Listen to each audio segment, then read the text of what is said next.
इस क्वेश्चन में हमें क्रिस्टल फील्ड स्टेबलाइजिंग एनर्जी निकालनी है CFSE for high spin D4 octahedral complex. तो सबसे पहले हम ये देखते हैं ऑक्टाहेड्रल कॉम्प्लेक्स क्या है। ये ऑक्टाहेड्रल कॉम्प्लेक्स है, इसमें स्प्लिटिंग ऐसे होगी, DX² Y² और DZ² ज़्यादा रिपेल होंगे, ऊपर चले जाएंगे, और DXY DYZ और DZX नीचे आ जाएंगे। जब कोई स्ट्रॉन्ग फील्डिंग एंड आएगा तो स्प्लिटिंग इस तरीके से होगी।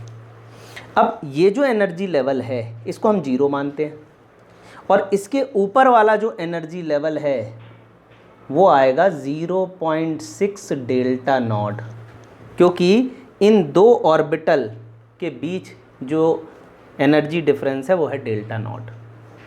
इसकी 0 है, ये इससे ऊपर है इसलिए प्लस में है 0.6 डेल्टा नॉट। अब देखो ये इसके नीचे है, 0 के नीचे, तो ये आ जाएगा -0.4 डेल्टा नॉट। तो ये प्लस में, ये माइनस में। अब उन्होंने बोला है high spin D4 complex. High spin D4 complex है मतलब सारे सिंगल सिंगल इलेक्ट्रॉन हमें रखने हैं, 1 2 3 4। हाई स्पिन है तो आपको ऐसे भरना है 1 2 3 और ऊपर ही एक भरना है। अगर लो स्पिन होता तो हम सारे नीचे भरते। हाई स्पिन है तो सारे अनपेयर्ड हैं, मैक्सिमम जितने अनपेयर्ड भर सकते हो वो भरो, 1 2 3 फिर 4। अब देखो इसमें फॉर्मूला क्या होता है क्रिस्टल फील्ड स्टेबलाइजिंग एनर्जी का, ये इंपॉर्टेंट है। फॉर्मूला ये है -0.4 डेल्टा नॉट -0.4 डेल्टा नॉट और T2G के नंबर ऑफ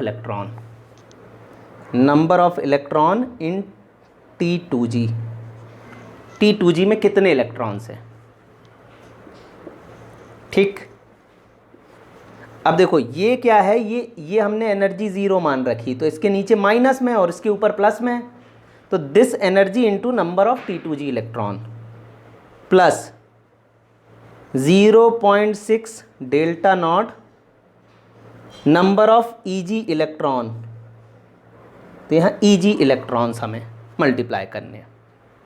तो यहाँ पर देखो T2G के कितने 3 इलेक्ट्रॉन है, तो -0.4 delta not into T2G electron कितने हो गए 3 plus 0.6 delta not EG electron कितने हो गए 1।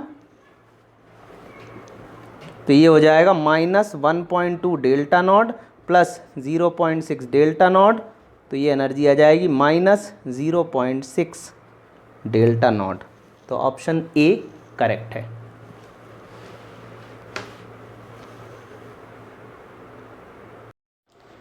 लो spin complex of D6 cation in octahedral field will have the following energy.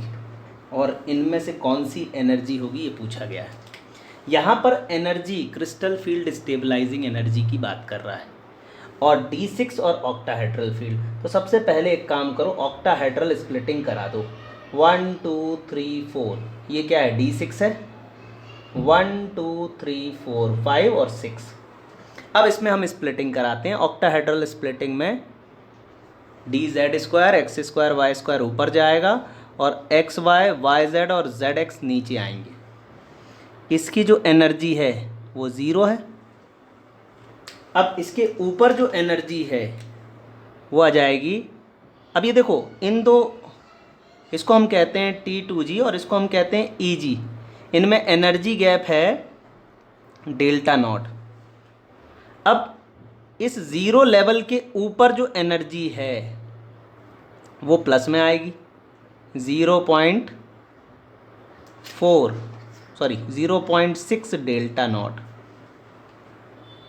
और नीचे जो एनर्जी है वो आएगी 0.4 डेल्टा नॉट, लेकिन ये माइनस में आएगी क्योंकि यहाँ पर लेवल हमने 0 मान रखा है। तो इसके ऊपर प्लस, इसके नीचे माइनस।